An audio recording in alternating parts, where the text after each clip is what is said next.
Alaskans, wherever you are, welcome to the Must Read Alaska Show. Coming to you from somewhere in Alaska. This is the place where we talk about, you guessed it, Alaska. Where we keep the mainstream media on their toes and where we are standing up for what's right in a world run by leftists. You can find out more by heading over to mustreadalaska.com and also checking out the Must Read Alaska YouTube channel for some really great content. But first, let's get this party started. Welcome, everybody, to the Must Read Alaska Show. I'm your host, John Quick, coming to you live from somewhere in Alaska. Hope everybody is having a phenomenal day today. Man, it is turning winter before our very own eyes. It's getting cold out there, so make sure you bundle up, folks, and stay safe. We have a big storm coming here to Alaska. It's the equivalent of a big old tropical storm. Like normal, didn't make any news. We're just kind of used to it here in Alaska. So if you want to help support Must Read Alaska, just go to mustreadalaska.com. On the right-hand side, there's a little donate button. Every $5, $10, $100 helps keep the lights on here at Must Read Alaska. If you want to sponsor the Must Read Alaska show, just email me, John, John, at mustreadalaska.com. We have a very special guest today, probably the most famous professional athlete that has come from Alaska, Scotty Gomez. Welcome to the Must Read Alaska show. Hey, thanks for having me. Glad to be here. Well, this will be fun. I'd love to hear, kind of take me way, way back and tell me about what got you into hockey in the first place. You had a very long career, but what first sparked that interest for you back when you were a kid? My dad was from San Diego. He was a big San Diego Gulls. He enjoyed hockey, and when we were up in the state of Alaska, my dad took me to a UA hockey game. I think I was 4 years old, and my dad took me to a game, and I completely just wanted to try it. And back then, the Boys and Girls Club, they would help kids play, so they'd give out gear. I think all you needed was your skates, gloves, and helmets, and Boys and Girls Club provided the rest. And that's basically how it started. I went one Saturday morning, stood in line, got my stuff. It's been told a thousand times, but I hated hockey. I didn't want to play it. I didn't like it, and I told my mom and everything that I was getting made fun of, teased, and of course she was going to let me quit right away. And then my dad didn't let me quit. He said I had to finish out the year, and he gave me some story about how Gomez's don't quit and all this. And years later, the truth was he bought me a brand new pair of skates, and he wasn't going to let the money go to waste. That's for sure. So that's basically how I started. I stayed in the sport, and then it became pretty soon after that it became just an addiction, the love of my life. I mean, it was just couldn't get enough. But thank God for those new skates, because probably I wouldn't be on the show right now. Let's put it that way. So when was it when you thought, man, like, I'm really good at this, I could make something of this, maybe I could go to college, maybe I could go play in Canada? When was that moment for you where you're like, man, I'm a little different than most of the people here skating? It's hard to say, because of the fact that all my close friends, we were all addicted to it. We all were in love with the sport. Yeah, but it was different now with these kids. They just play, basically growing up with one sport, where we in the summertime we didn't even leave the ball field. We were always on the baseball field playing basketball, tennis, any sport we played. We were addicted. But hockey, it took over our lives. Me and my close friends and the guys that I was grew up with. And back then the goal was to get a college scholarship. Maybe it was to play for the Seawolves, or as you got older, it was definitely to play college. We didn't have and the NHL that's just a fantasy, but to get a college scholarship was the goal. And you take it for granted, because you're just with your friends and your buddies, and you don't you're kind of all the same. You're kind of all dreaming the same. Then when the games start, it's a little different, I guess. Maybe I'm doing stuff a little different out there. And then I think you just get to the point where, the outside world starts chiming in. And I'd say around 11, maybe younger, around 11, maybe that's up to debate for people. But I think around 11, I kind of knew that, that I was going to go to, like, I was probably going to go if things kept going, and college was kind of in the bag. And I don't want to sound, cocky or anything. Just it was kind of one of those things where, unless something really bad happens, or if I just completely don't getting better, um, because I guess maybe I was that far ahead at that point. So for people to catch up, I mean, this is a guy explained this to me one time, but a college coach. But yeah, it was pretty. And like I said, when we got to high school, a couple of my close friends that they were great hockey players, that they were really good. We were all on a team together, and I think we were skating East 20th, or the ice was being used at East 20th. We ended up going to Handshoe, our service, and I know I'm from the East Side, so I never had to go skate anywhere else. But and why I remember that is because that's when two of my friends told me that, like, they kind of told me how much better I was than everyone else, and that was coming from your close friends, where you kind of knew it, but to hear it from your really close friends that you like, Scott, you're on a different level, like you are completely on a different level than the rest of us, and I guess but it was just, it was so much fun and love that with all of us, that we were just buddies, all of us. It was no one was jealous, or I'm sure some of the parents were, but no one was jealous. It was just we were buddies, and this is what we did. We grew up playing together. We all of us basically are still great friends, and so that was I guess to answer the question, probably 10 or 11 or younger, maybe. Nice. So I'm curious your thoughts. Today's day and age, kids get participation trophies, and you get first, second, third, fourth, fifth, sixth, seventh, eighth, ninth, 10th, 11th, 12th. And when I was a kid, if you're second, that was if you ain't first, you're last. Ricky Bobby, Talladega Nights. What do you think that's a detriment to kids' sports these days, where it's almost an emphasis on like everybody wins, when in actuality it's like, no, you're either first or not? What are your thoughts on that? I think it's the worst thing ever. I mean, Yeah. you have to understand what competition is. You have to understand that everything's not given to you. You do strive for something. You do work. If you are better than someone, it's probably because you put the work in, and it's not just because you're an equal, or team wise. Where yeah, I disagree with it. I mean, I'm from the same era. But and that's one thing I told my players right away. I didn't get a participation trophy, so I don't really care. It's it's either first or second, and that's the way it is. I mean, and there's nothing wrong with that. I mean, we come from an era where hey, that's doesn't mean you're doing something bad. It means you outworked them. You did something better. Maybe the teams are even, but you guys committed you committed less mistakes. You stuck with the game plan. You were more disciplined. I mean, yeah, that all falls into play, instead of this where yeah, you just show up, good job, you're as equal as the other guy. No, you're not. No, you're not.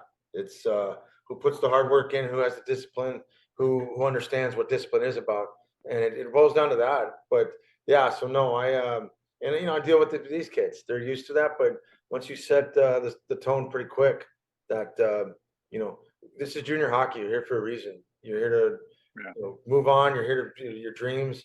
But it's it's my job to get you out of here as quick as possible. But if you want to put in the work, hey, we'll do our part. But mommy and daddy ain't here anymore. You're not always going to get a pat on the back because why you showed up. No, I mean, hey, when we get on the ice, it's business. This is your job. This is your livelihood. When we get off the ice, it's over with. Like, meaning, hey, I had coaches that didn't like you on the ice and they didn't like you off the ice, and there's nothing worse. I mean, hey, business is on the ice. When you're off the ice, it's nothing but love and stuff, because you're here for a reason. But yeah, you ain't getting a participation trophy. Not in this class, I guess. Nice. So take me back to the moment you got to experience something that not very few Alaskans have been able to experience, and that's getting the call or getting drafted, getting pulled up to professional sports. Take me back to that moment when you got that call or realized I'm going to go play professional sports in the NHL. What was it like? Well, I mean, when you keep moving up, and where I'm sitting right now in my office, this was where I was here 29 years ago at 16 to get a college scholarship, and my coaches, and which are still great friends today, they help me out all the time. I'm in my billets, the people I live with, they kind of sabotaged my college career. Meaning, I went ended up going major junior because when I came here to Canada, um, you either go to college or you go to this thing major junior, and major juniors get you to the NHL quicker, faster. It was a faster route back then, and yeah, I didn't. It was kind of not an eye opener, but it was kind of it was time for reality for me and my parents. Like, hey, Scott's good enough to play in the NHL. Like he's going to play in the NHL, and you kind of something maybe you always been fighting away. At least my parents didn't want me to ever get a big head or or whatever it was. And then yeah, it's I'm going to get drafted. I get drafted. I was pretty high rated in the draft, and I got hurt when I went major junior. So I went down in the draft. I was last pick in the first round. So, maybe many people didn't, especially the organization I was going to with the New Jersey Devils, where they were a powerhouse. So I wasn't expected. I know the guys and stuff didn't expect anything because I was one of the last picks in the first, and usually guys in that system didn't pan out. But I went to my first training camp at 18 years old, and I knew right then and there I was going to play in the NHL because I'm playing against the best players in the world. You're being able to hold your own in there, probably. And and I was telling some of my players yesterday, and unless you played, it's not cocky. It's not. It was actually easier playing in the NHL than it was anywhere else. Where the fact was, you are playing with the best players that guys are getting open like you've never seen before. Guys are moving the puck like you've never seen before. Guys are hitting the spots. It is. And for me, the type of game I had, where I used my head and I was passing, it was kind of like, oh my God. And I was the last cut at 18 years old. I should have made it that year. I'm still bitter about that. But going into the next year, I knew that I was going to play in the NHL next year. Nothing was going to stop me. I had to move to Jersey about 9 weeks before training camp. I never worked out like that in my life. And I got to meet the great Vladimir Bure. He mined communist Russian, tricked me like just. I turned into a robot. I turned into a robot that summer because Vladdy there was no holds bar. His sons were superstars in the league. He was an Olympic swimmer, so there was just no holding back. And I knew at that moment I was going to play in the NHL. And then finally it came down to like me and this last guy, and yeah, it was between me and this guy. We were actually pretty buddies, and we got to know each other during camp. And then I came the next morning, and his jersey was gone, mine was there, and it was the last exhibition game. And then our first game was in Atlanta, and I figured, wow, I guess I made it. You made it. So that year was pretty amazing. I think you were rookie of the year. You've won some, a couple Stanley Cups. You've been on the Olympic team. Give me one of your favorite memories as a professional hockey player. I just think, I think that your whole rookie year, yeah, that the way it happened, the way things, that never, it was it was fantasy, but just everything about it, it's all new. You're traveling on private planes now. You're staying at these hotels that you've only seen in movies. Your family and your friends get to enjoy it. You're playing in road cities. You're traveling as a professional athlete.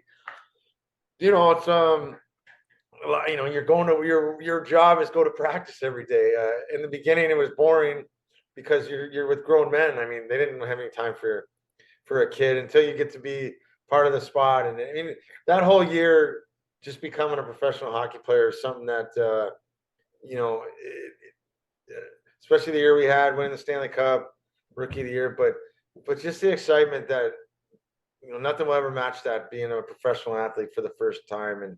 And like I said, getting able to share it with win the Stanley Cup, getting to share it with the whole state of Alaska, Anchorage, and all that. It was a fantasy for all of us, all the people, all my friends, everyone that was part of the ride. We made sure that I made sure that, hey, all my buddies in there, that we sure enjoyed it. I'll tell you that. It was but that whole first year was something so cool. Just being an NHL hockey player. Yeah, talk about one of the coolest first years of an NHL player, man. I bet that was fun every single day. I bet was fun to live out. So Now you coach. What made you want to keep at it? Because I think, a lot of people could go do their professional career, have you had a solid professional career, call it good, go into finance or go into, whatever it is. You decided um, to keep going and to coach and to kind of give back to the community in a lot of ways for the younger generation coming up. What made you want to go into coaching? Well, I always give the advice: don't retire to anyone, because it's not what it's cracked up to be. I was basically I was doing nothing. I mean, I did the TV gig for a year. I didn't really enjoy that. It was, people telling you what to say and how to say it, and, not being able to be yourself. Good little, I didn't really enjoy that. I got into coaching with, I was assistant coach with the New York Islanders for a couple of years there, but I really didn't do anything. I kind of was the young guy on the staff, and it just, and then I wasn't really doing anything. I was just golfing, living out in New York City, golfing every day, just kind of not contributing much. And my parents, my business manager and stuff, my business manager especially, they were like, he's like, hey, you're gonna do something. Like, you got to do something. I don't care what it is. Yeah, I don't care if you go volunteer, coach somewhere. You're doing something, and that's kind of how it happened. I called my old junior club. Yeah, I was assistant coach last year, and then the head coach, he was moving on, and I figured, I talked to my dad for a long time and some other people, and I hated most of the coaches I had growing up, and I always had some sort of complaint. So, like my dad said, it's time you put yourself in the ring of fire and see how good you are and see if you like it. And yeah, and so I did it, and it's been the time of my life. I mean, give back, be with these kids. I got a great staff. One of my close friends from Boston, Massachusetts, Mike Motto. He's basically the head coach with me. There's no ego. Kids know that. I mean, yeah, I'm the head coach, general manager, but you work as a team, and for him to join me doing this, it's been unreal. But to just give back and the knowledge. I mean, like I told these kids, you know, it's once we get on the ice, I only know one way, and Yeah. this is a job for us. But often off the ice, hey, it's supposed to be enjoyable, man. That's why hockey's fun. I mean, you got to have fun doing this. They got to realize that. But there's discipline, and care for them. Probably care for them more off the ice than on the ice. I was raised, like I said, by Lou Lamoriello with the New Jersey Devils, and I mean, if you came into our locker room right now, you wouldn't believe how spotless it is, and details of everything. Guys get fined if their dressing room, locker room's not to the standard you want. Those are little things that you'll learn later on in life that it's bad right now, but even me and Mott's, because we played for the Devils, you do realize, like, wow, that was the discipline we had. There was a reason why we won. There was a reason why it was just different, and I think that's the best thing for these kids. So, last question to you is this: I appreciate you joining us. What's some advice you give to folks, maybe kids that are playing hockey right now? Um, you've been there, done that. You've risen up through the ranks through hard work, dedication, determination. What kind of advice would you give the 12-year-old that's out on the ice, I think having a I think dream? I think the advice goes more to the parents. Um, you know, let them be. If it's not there, it's not there. I mean, a lot of these parents have they have higher expectations than their kids, and they're the reason why a lot of these kids are getting burned out. Because as a parent, you do have to, like, pull the reins back. Just because little Johnny over there skates 12 months a year, and you know that's the excuse he's going to get better. No, because those are usually the kids that get burned out. And me seeing it, going through it now, I'm dealing with parents. I mean, and advisors and stuff. It's, hey, especially at this level, if it ain't there yet, it ain't going to happen. And there's nothing wrong with that. There's nothing wrong with enjoying the game. Not everyone gets to play D1. Not everyone gets to go to the NHL, and there's nothing wrong with that. It's still a great game. There's still people there's other opportunities. I mean, you don't have to go to a D1 powerhouse. You can go to a D3 or even a club hockey team. You're getting an education all of a sudden. I mean, still, but a lot of these kids that just they have the pressure, and that's one thing that people are shocked, and I can't, or when I tell them that, and I tell these parents and these kids right away, and the advisors, like, I didn't know what pressure was when it came to hockey. I didn't have it.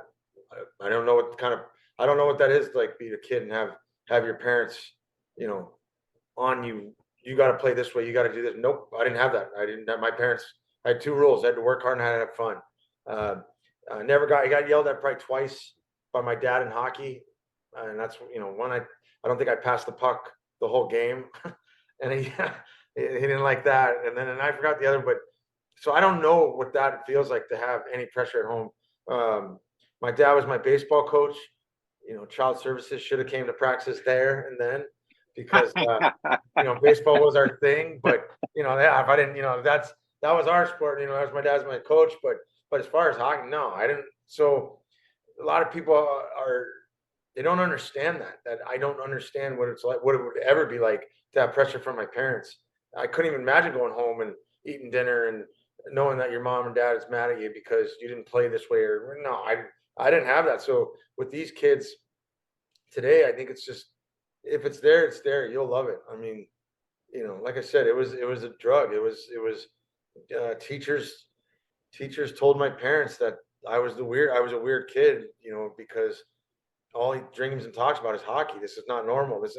Meanwhile, my parents don't know what to do because, well, he's not a bad kid. He's not doing anything bad. So let him be, no one understood it. But, and then you have some of your great mentors and, school teachers that understood that maybe I wasn't the best at school, but they knew the dedication and like the drive I had for someone. And you just had to explain it to me different.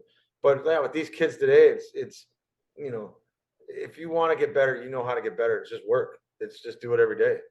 I mean, these kids, like I said, practice on the stuff you're not good at.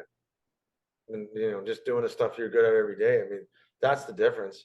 And, if you really want it, you'll know. I mean, you'll outwork everyone. You will. When kids are doing stuff, you'll be out, especially in Alaska. I mean, you'll be outside skating more than anyone. The love of it. I mean, it wasn't work. It was just love. Yeah. Well, I appreciate you joining us, Scotty Gomez. For folks listening in, if you just caught the tail and you're going to want to go back and listen to the whole episode. Scotty Gomez talks about his career, some favorite moments that he's had, and it's worth the while to listen. So we're welcome back anytime, Scotty Gomez, to the Must Read Alaska show. For folks that listen, watch, or read, you want to help keep the lights on, just go to mustreadalaska.com. On the right-hand side, there's a little donate button. If you want to sponsor the Must Read Alaska show, just email me, John, JOHN, at mustreadalaska.com. Until next time, I'm John Quick from somewhere in Alaska. Thanks, Scotty. All right. Thanks for having me, guys.